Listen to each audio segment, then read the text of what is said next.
الحمدللہ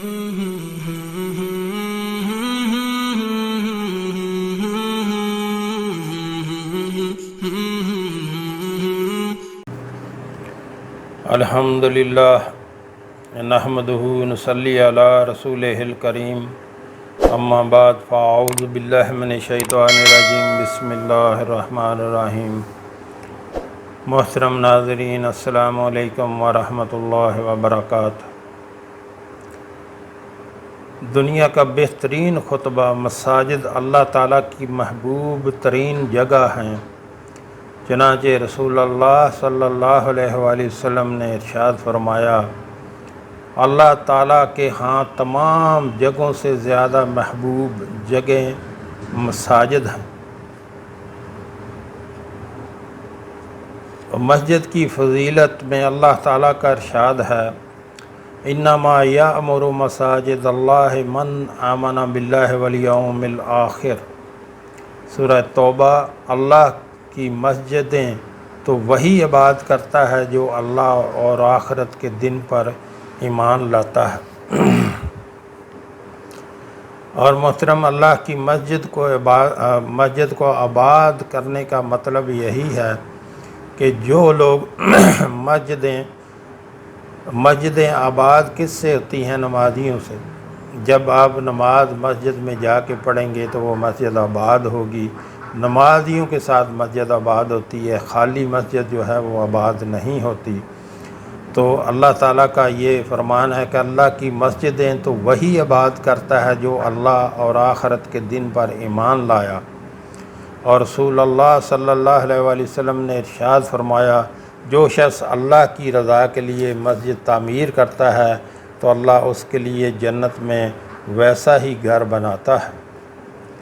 اور ایک دوسری جگہ پہ فرمایا، جس نے پرندے کے گھونسلے کے برابر یا اس سے بھی چھوٹی مسجد تعمیر کر دی، اللہ اس کا گھر جنت میں بنائے گا۔ تو محترم ناظرین، یہاں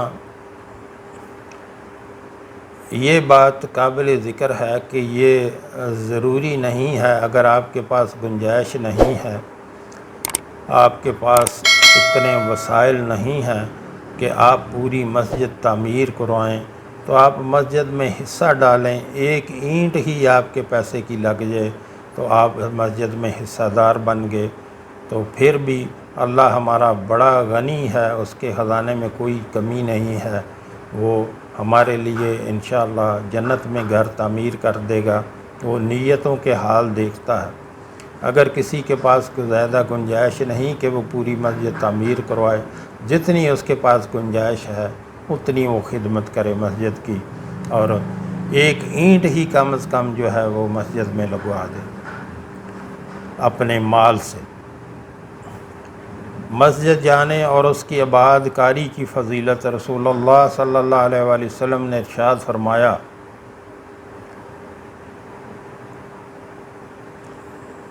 7 قسم کے آدمیوں کو اللہ تعالیٰ روز قیامت اپنے سائے میں جگہ عطا فرمائے گا، جب کہ اس کے سائے کے علاوہ کوئی سایہ نہیں ہوگا۔ ایک وہ شخص جس کا دل مسجد کے ساتھ اٹکا ہوا تھا، یعنی جس کا مسجد میں ہی دل لگا رہتا ہے، جو بار بار مسجد میں ہی جاتا ہے، اللہ تعالیٰ اس کو قیامت کے دن اپنے سائے میں رکھے گا، جس دن کوئی اور سایہ نہ ہوگا۔ مسجد میں دل اٹکنے کی جو ہے وہ یہ ہے کہ مسجد میں ہی وہ جا کے نماز پڑھے اور مسجد میں بیٹھا رہے، وہیں اس کا دل لگا رہے، اور ہر نماز کے لیے اس کو فکر ہو کہ مسجد میں جا کے نماز پڑھے۔ جو شخص یہ ہے مسجدوں کو آباد کرنا، مسجد آباد ہوتی ہے نمازیوں سے، جب نمازی نہ ہوں گے تو مسجد آباد نہ ہوگی۔ تو جیسے ہم اپنے گھروں کو آباد رکھنا چاہتے ہیں، ایسے اللہ کے گھروں کو بھی آباد رکھنا چاہیے۔ جو شخص مسجد میں جاتا ہے وہ اللہ کا مہمان ہوتا ہے، اور اللہ تعالیٰ اس کی مہمانی اور ضیافت جنت میں کرتا ہے۔ سیدنا ابو ہریرہ رضی اللہ تعالیٰ عنہ سے مروی ہے، رسول اللہ صلی اللہ علیہ وآلہ وسلم نے فرمایا، جو شخص صبح شام مسجد میں جاتا ہے تو اللہ تعالیٰ جنت میں اس کی مہمانی تیار کرتا ہے جب وہ صبح یا شام مسجد میں جاتا ہے۔ محترم ناظرین، یہاں آپ سے گزارش کرنا چاہوں گا، ہمارے ہاں دن کے ٹائم میں ایک دسترخوان چلایا جاتا ہے جو کہ فری آف کاسٹ، بلا معاوضہ کوئی بھی اس میں کھانا کھا سکتا ہے۔ ہمارے آقا صلی اللہ علیہ وآلہ وسلم کا فرمان ہے کہ سلام کو عام کرو، یعنی سب کو سلام کرو، کوئی جاننے والا ہو یا نہ جاننے والا ہو، سب کو سلام کرو اور لوگوں کو کھانا کھلاؤ، سلامتی کے ساتھ جنت میں داخل ہو جاؤ گے۔ تو جو ہمارے بہن بھائی ملک میں یا ملک سے باہر رہتے ہیں ان سے گزارش کروں گا کہ آپ بھی اس کار خیر میں اپنا حصہ ضرور ڈالیں، یہ آپ کے تعاون سے اور اللہ کے کرم سے ہمیشہ چلتا رہنا چاہیے۔ آپ اپنے مہینے کی ترتیب بنا لیں، اپنی سیلری میں سے یا اپنے کاروبار میں سے کوئی 5% یا 10% نکال کے اللہ کے راستے پہ خرچ کریں۔ جو آپ نے اللہ کے راستے پہ خرچ کر دیا تو اللہ اس کو دنیا میں بھی کئی سو گنا بڑھا کر واپس کر دیتا ہے، اور وہ آپ کے لیے آخرت کا ذخیرہ بن جاتا ہے۔ جو آپ نے دنیا پہ خرچ کر دیا وہ ضائع ہو گیا، جو آپ نے اللہ کے راستے پہ خرچ کر دیا وہ باقی بچ گیا، وہ آخرت کا ذخیرہ بن گیا۔ تو اپنے زندگی میں اپنے اللہ کے دیے ہوئے مال کو اپنے اللہ کے راستے پہ خرچ کریں، اپنے لیے آخرت کا ذخیرہ بنائیں۔ نیچے ویڈیو میں میرا واٹس ایپ نمبر چل رہا ہے، اس پہ رابطہ کر کے آپ طریقہ کار پوچھ سکتے ہیں۔ اللہ ہم سب کو نیک عمل کی توفیق عطا فرمائے۔ سیدنا ابو ہریرہ رضی اللہ تعالیٰ عنہ سے روایت ہے کہ رسول اللہ صلی اللہ علیہ وآلہ وسلم نے ارشاد فرمایا، جو شخص گھر سے اچھی طرح وضو کر کے مسجد کی طرف صرف نماز کی نیت سے جاتا ہے، نماز کے علاوہ اور کوئی چیز اسے لے جانے کا باعث نہیں بنتی، تو جو بھی قدم وہ اٹھاتا ہے اس سے ایک درجہ اس کا بلند ہوتا ہے، اور جب تک کوئی شخص اس جگہ بیٹھا رہتا ہے جہاں اس نے نماز ادا کی تو فرشتے برابر اس کے لیے رحمت کی دعا یوں کرتے رہتے ہیں۔ یعنی جب تک نماز پڑھ کے آپ اپنی نماز کی جگہ پہ بیٹھے رہتے ہیں تو رحمت کے فرشتے جو ہیں اس بندے کے لیے یوں دعا کرتے رہتے ہیں، اے اللہ اس پر رحمت کر، اے اللہ اس پر رحم کر۔ یہ دعائیں اس وقت تک جاری رہتی ہیں جب تک وہ بے وضو نہیں ہوتا اور کسی کو کوئی تکلیف نہیں پہنچاتا۔ آپ صلی اللہ علیہ وآلہ وسلم نے فرمایا، جتنی دیر تک کوئی آدمی نماز کی وجہ سے رکا رہتا ہے وہ سب وقت نماز ہی میں شمار ہوتا ہے۔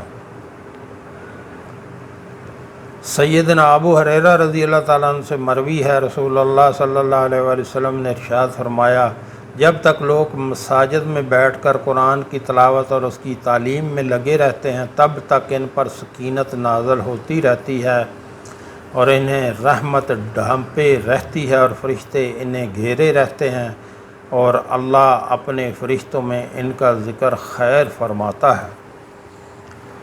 اور سب سے بڑا ظالم کون ہے؟ مساجد کی عظمت و شان کا یہ عالم ہے کہ جو بھی ان کی مخالفت کرتا ہے سب سے بڑا ظالم کہلاتا ہے۔ چنانچہ ارشاد باری تعالیٰ ہے، وَمَنْ أَظْلَمُ مِمَّنْ مَنَعَ مَسَاجِدَ اللَّهِ أَنْ يُذْكَرَ فِيهَا اسْمُهُ وَسَعَىٰ فِي خَرَابِهَا۔ اور اس سے بڑا ظالم کون ہوگا جو اللہ کی مسجدوں میں اللہ کا نام لیے جانے سے روکتا ہے اور اس کی بربادی کے لیے کوشاں رہتا ہے۔ مسجد میں خالص اللہ تعالیٰ کی توحید کی دعوت دینی چاہیے، غیر اللہ کی دعوت دینا حرام ہے۔ ارشاد باری تعالیٰ ہے، وَأَنَّ الْمَسَاجِدَ لِلَّهِ فَلَا تَدْعُوا مَعَ اللَّهِ أَحَدًا، سورہ جن آیت نمبر 18۔ اور بے شک مساجد اللہ کے لیے ہیں، پس تم اللہ کے ساتھ کسی کو نہ پکارو۔ مسجد میں 2 رکعت تحیت المسجد پڑھ کر بیٹھنا چاہیے۔ رسول اللہ صلی اللہ علیہ وآلہ وسلم نے ارشاد فرمایا، جب تم مسجد میں داخل ہو تو بیٹھنے سے پہلے 2 رکعت پڑھا کرو۔ محترم ناظرین، اس کی فضیلت یوں ہے کہ جب آپ مسجد میں جائیں تو بیٹھنے سے پہلے 2 رکعت نماز نفل تحیۃ المسجد پڑھ لیں، تو جب تک آپ مسجد میں رہیں گے آپ کو اعتکاف کا ثواب بھی ملتا رہے گا۔ باقی جو ہے ثواب وہ تو ملیں گے، ساتھ میں آپ کو اعتکاف کا ثواب بھی ملتا رہے گا جب تک آپ مسجد میں رہیں گے تب تک۔ مسجد میں آواز بلند گفتگو نہ کی جائے۔ سیدنا عمر رضی اللہ تعالیٰ عنہ نے دیکھا کہ مسجد میں 2 آدمی اونچی آواز میں باتیں کر رہے ہیں، وہ طائف کے رہائشی تھے، تو آپ نے فرمایا اگر تم مدینہ کے رہائشی ہوتے تو میں تمہیں ضرور سزا دیتا، تم رسول اللہ صلی اللہ علیہ وآلہ وسلم کی مسجد میں آوازیں بلند کرتے ہو۔ مسجد میں تھوکنا منع ہے، جیسا کہ رسول اللہ صلی اللہ علیہ وآلہ وسلم نے فرمایا مسجد میں تھوکنا گناہ ہے اور اس کا کفارہ اس پر مٹی ڈال دینا ہے۔ مسجدوں میں مجلس لگا کر دنیاوی باتیں کرنا بھی ممنوع ہے۔ رسول اللہ صلی اللہ علیہ وسلم نے ارشاد فرمایا مساجد تو صرف اللہ عز و جل کے ذکر، نماز اور تلاوت قرآن کے لیے ہوتی ہیں۔ پیاز اور لہسن کھا کر مسجد میں مت آؤ۔ رسول اللہ صلی اللہ علیہ وسلم نے ارشاد فرمایا جو کوئی ان دونوں کو کھائے تو مسجد کے قریب نہ آئے، اور فرمایا اگر تم نے انہیں کھانا ہی ہے تو ان کو پکا کر ان کی بدبو مار لو، یعنی بدبو مار لو پکا کر۔ مسجد میں کوئی ایسی چیز نہ لائے جو لوگوں کے لیے تکلیف کا باعث ہو۔ رسول اللہ صلی اللہ علیہ وآلہ وسلم نے ارشاد فرمایا جو شخص ہماری مساجد یا بازار سے نوک والی چیز تلوار، تیر، چھری، برچھی لے کر گزرے تو لازمی طور پر اسے نوک سے پکڑنا چاہیے، ایسا نہ ہو کہ وہ مسلمانوں کو تکلیف دے۔ رسول اللہ صلی اللہ علیہ وسلم نے مسجد میں عشقیہ شعر گوئی، خرید و فروخت اور گم شدہ چیز کا اعلان کرنے سے منع فرمایا ہے۔